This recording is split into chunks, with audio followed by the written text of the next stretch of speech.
Growing up, I never imagined the twists and turns my life would take. My name is Julie, and this is my journey. Born to hardworking farmers, I learned the importance of diligence from a young age. My childhood consisted of school days followed by afternoons spent working on the farm. Weekends were filled with family gatherings and chores, simple moments that were profoundly fulfilling.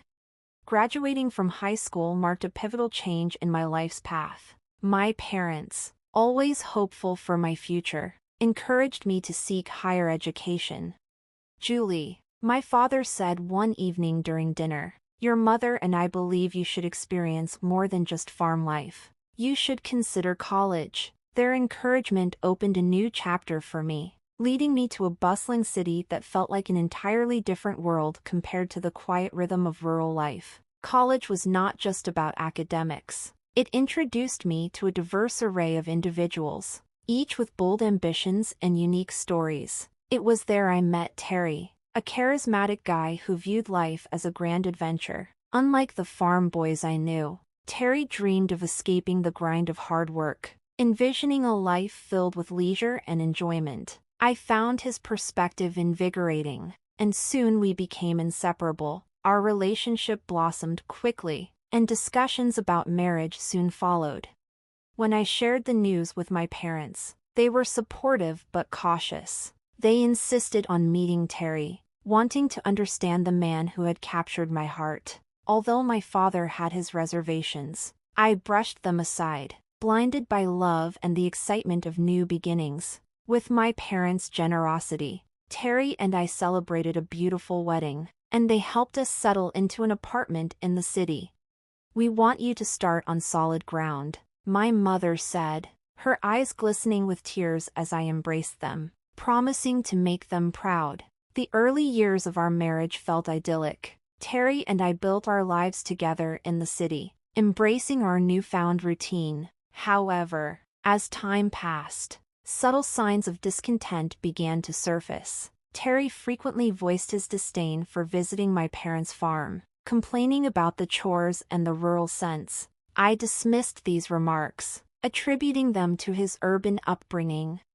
3 years into our marriage, I discovered I was pregnant. While I was overjoyed, Terry's lukewarm reaction hinted at deeper uncertainties. I hoped it was just initial shock and that he would eventually embrace the idea of fatherhood. My parents, ever supportive, showered us with generous gifts, from a new car to vacations. In hindsight, I see the signs I missed, clues that perhaps indicated deeper issues lurking beneath the surface of our seemingly perfect life. The journey I embarked upon, shaped by my parents' dreams and hopes and intertwined with Terry's contrasting worldview, taught me about the unpredictable nature of life and the intricate web of relationships. Terry often took our parents' support for granted, dismissively remarking, "That's what parents are for." When our son, Russell, was born, I was utterly enchanted by him. Although Terry made efforts, adapting to fatherhood seemed to be a challenge for him.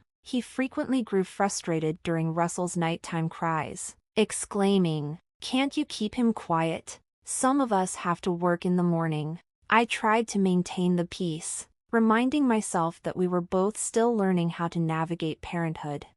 As Terry's reluctance grew, our visits to the farm became less frequent and more strained. He would grumble whenever my dad asked for help with chores, particularly when it involved fixing the tractor. "I'm not a mechanic, for Christ's sake," he would protest. My dad, however, remained patient, guiding him through each step while Terry clumsily fumbled with the tools, clearly out of his element. Then, within a year, tragedy struck. My parents passed away unexpectedly. I was devastated, finding little solace in Terry's awkward attempts to console me. "It'll be okay," he said, giving my back a gentle pat. But his next words shocked me. "At least they left us the farm." It became clear that he was more focused on the inheritance than on our profound loss. In the midst of my grief, Terry suggested we sell the farm. We could buy a big house in the city and live like kings. He proposed one evening over dinner, worn down by sorrow and the demands of motherhood. I felt too exhausted to argue and reluctantly agreed, convincing myself that supporting my husband was what I should do. With a few signatures, my family's legacy was handed over to the highest bidder. The proceeds from the sale went into our joint account, and Terry was elated. "We're set for life, Julie," he exclaimed, his excitement rooted in the prospect of a life free from hard work. We reduced our hours, and at first, it felt like a dream. However, as time passed, I noticed Terry's motivation dwindling. He began quitting jobs frequently, always placing blame on his bosses or the job demands. "I'm not a slave," he'd argue whenever I raised concerns about our finances. "Relax, Julie, we're set for life. Why work ourselves to death?"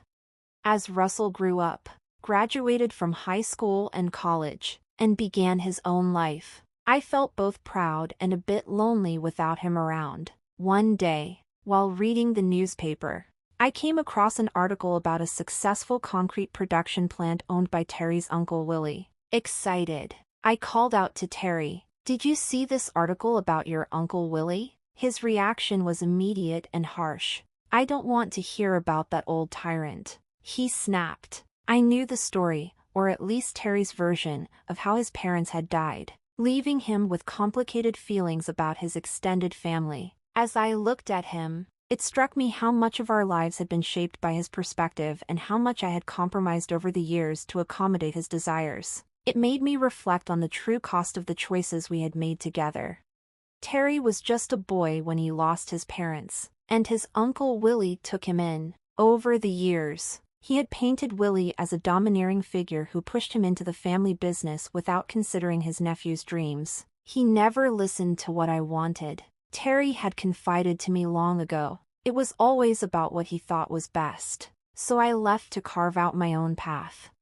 Now, as I watched Terry lounging in his robe well into the afternoon, I began to wonder if there was more to his story than he let on. One day, while observing him recline comfortably, I ventured, "Maybe it's time to make peace, Terry. It's been years. People can change." His response was immediate and fierce. "Make peace with that control freak? No way in hell, Julie. Just drop it." I let the subject go, but his intense reaction unsettled me. It hinted at a deep well of anger and resentment, making me question what other burdens he might be carrying and what parts of his story remained hidden.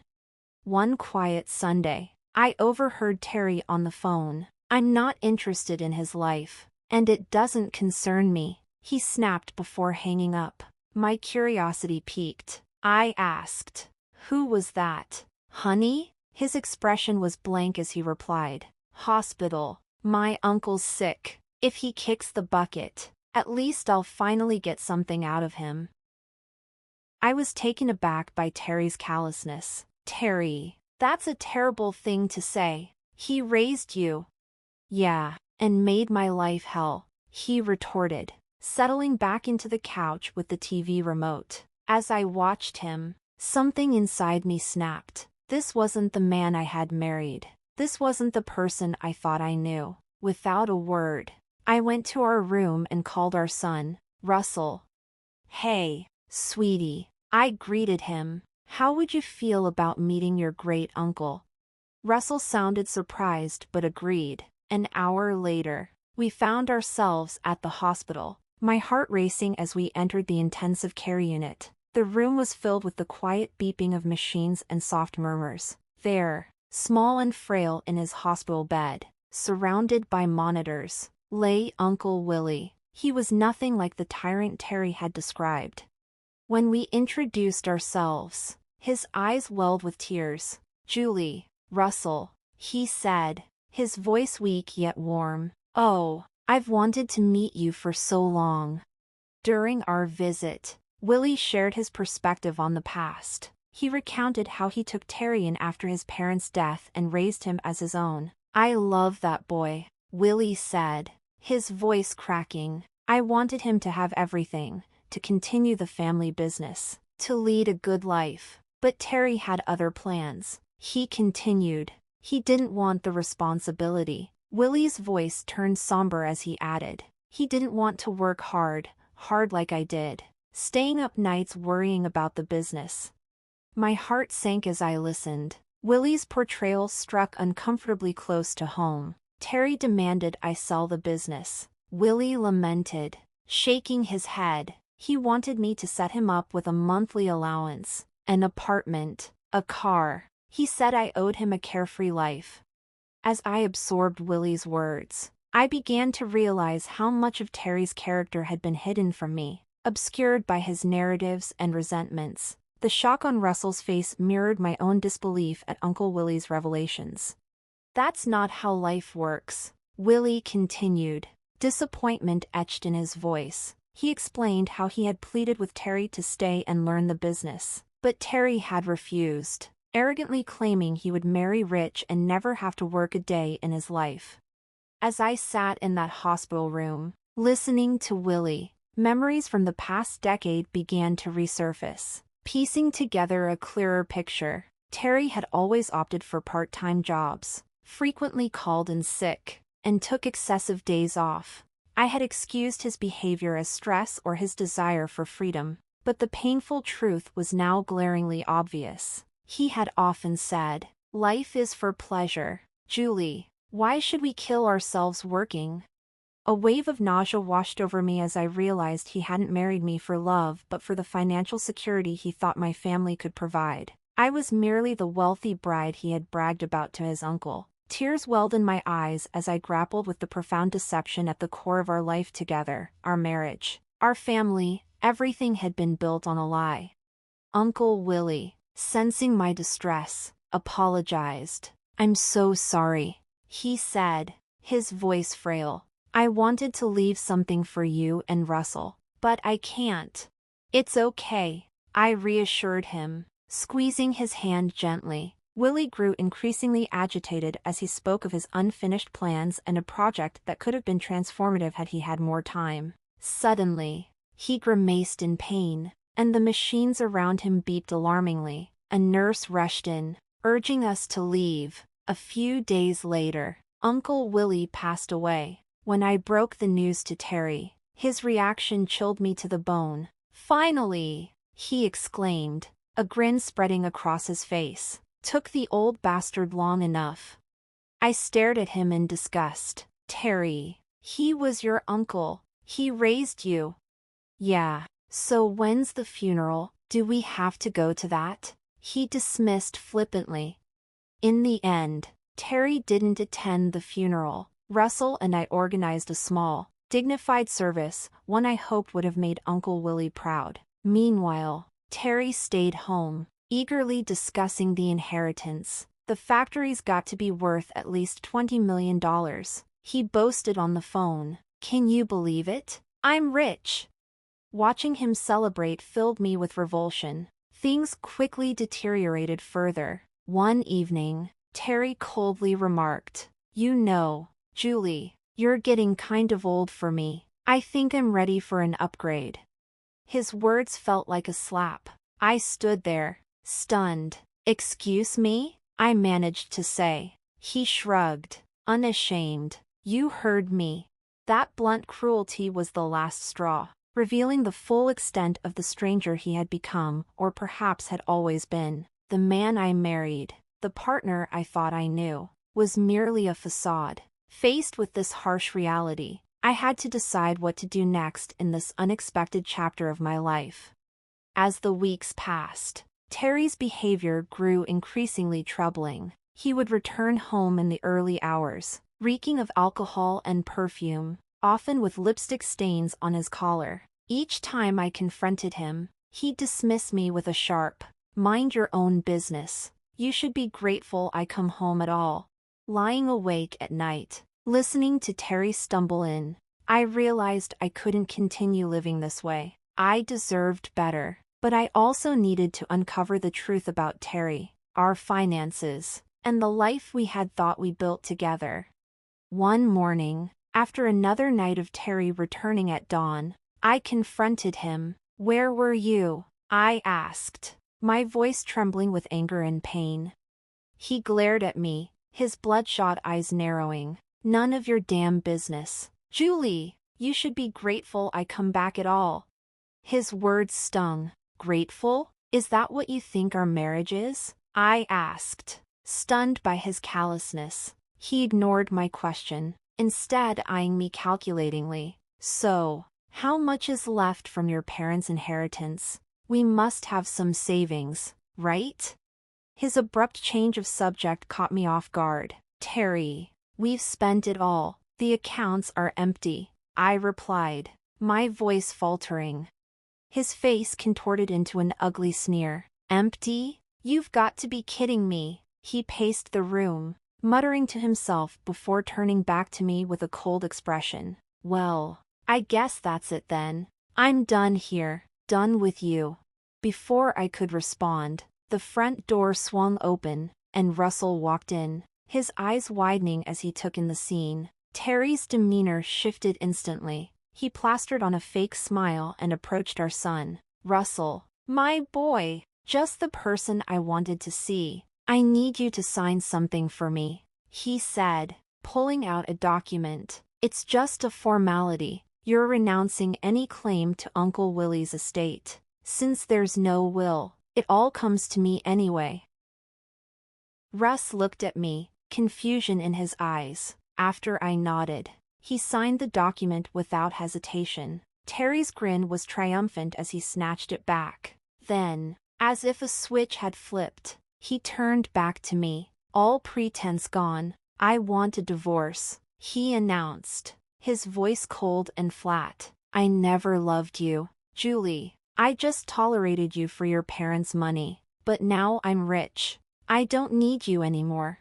His words struck me like physical blows.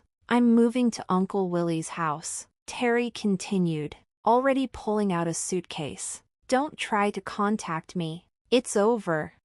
And just like that, he was gone. 25 years of marriage packed away in a suitcase as he walked out the door. I stood there, frozen, trying to process what had just happened. It felt surreal, like a nightmare I couldn't wake from. "Mom?" Russell's voice was soft, filled with concern. "Are you okay?" I turned to my son, my rock, as he wrapped his arms around me. The dam broke. Tears streamed down my face as he held me tight. "It's okay, Mom," he murmured. "We'll get through this. You're strong. You'll be okay." As I clung to my son, sobbing into his shoulder, a small part of me marveled at the man he had become, kind, compassionate, everything his father wasn't. As I whispered to Russ, "You're the best thing he ever did," I realized he was the only good thing to come out of my marriage. Russell held me tighter, and in that embrace, I felt reassured that no matter what the future held, I wasn't alone. I had my son, and together we would face whatever challenges came our way. The weeks following Terry's departure were tough and filled with pain and disbelief. I tried to stay strong and focus on moving forward, but it was hard, especially as Terry seemed intent on flaunting his new life. His Facebook timeline was suddenly filled with images of Uncle Willie's mansion, his new residence.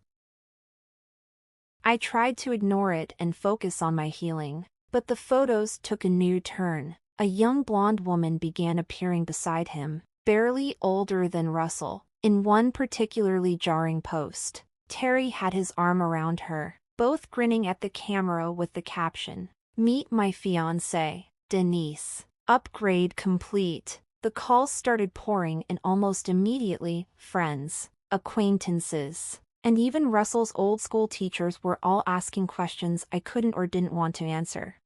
"Julie, dear, is everything okay? We saw Terry's posts. What's going on?" Overwhelmed by the humiliation and constant reminders of Terry's betrayal, I did something I never thought I would. I called Terry and asked to meet. After first consulting with a lawyer, I arrived at our old favorite cafe on the day of our meeting, divorce papers in hand. Terry swaggered in with Denise on his arm. She couldn't have been more than 22, her face caked with makeup, giggling at something Terry had whispered. Well, Terry sneered, pulling out a chair for Denise. "If it isn't the old ball and chain, Denise. Honey, Meet Julie, the starter wife.